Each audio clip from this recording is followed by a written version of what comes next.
Yorana o whenua te teitei te mana e teiti te mana. Kia roha hei wano tu o i tātou. Kia ora kotou. Tō te ao te aroa. Pena kotou e runga i te henua. O te tinu i mare. Bonjour à la Nouvelle-Calédonie. On va fortement présente aujourd'hui. Je ne referai pas ce que j'ai fait l'an dernier, Christophe, je te promets. De ne plus faire un focus quand même sur votre présence assidue ici au Salon du Livre, que nous apprécions, bien entendu. Même si je n'ai pas eu le temps de boire une dynamo encore avec vous. On va essayer de régler ça d'ici ce soir. Bienvenue à tous sur ce café arrivé. Depuis 18 ans, nous nous retrouvons pour célébrer la littérature. 18 ans déjà que ce salon existe. Il a atteint donc l'âge de la maturité. 18 ans aussi que ce rendez-vous annuel des amoureux passionnés de la littérature océanienne rythme quelque part le paysage culturel local et régional.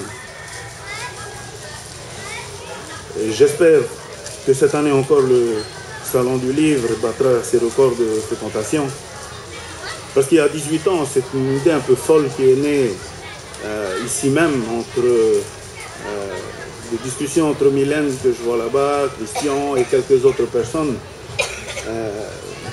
de convier les auteurs, les libraires, les auteurs océaniens déjà, c'était ambitieux, les auteurs du Grand Pacifique ainsi que les journalistes, les littéraires, les illustrateurs, et bien de converger vers ce petit centre culturel, sur ce petit pépère et sur ce grand arbre. Et finalement, ce qui a fait que ce Salon du Livre existe depuis 18 ans, au-delà des auteurs, au-delà de ces illustres invités qui nous rejoignent chaque année, et bien ce sont ces enfants que vous voyez encore aujourd'hui. C'est cette fréquentation qui, finalement, dès la première édition,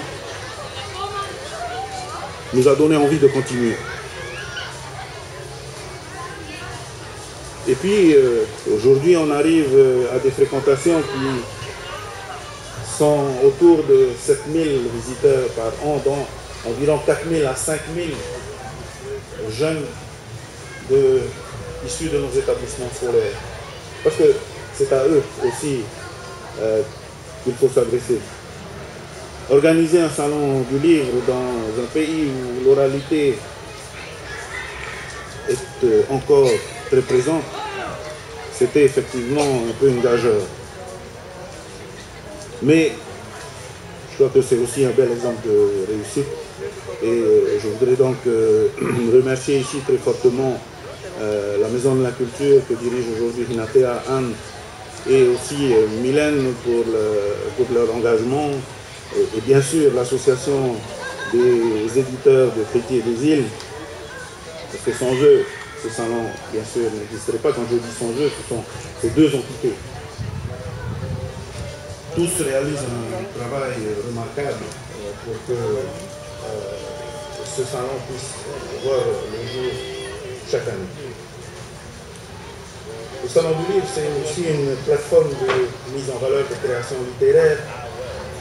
Et ce salon a permis de tisser des liens entre écrivains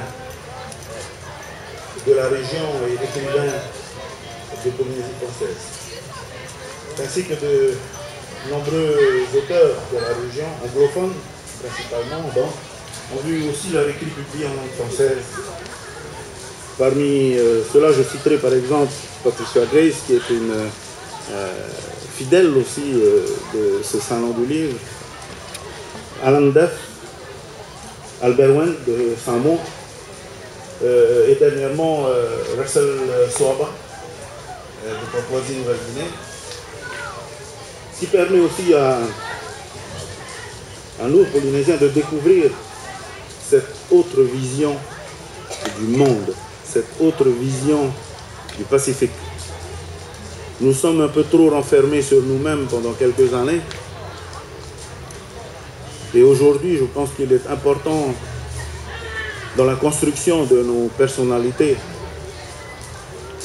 de pouvoir affirmer que nous sommes bien sûr polynésiens, mais que nous sommes océaniens aussi.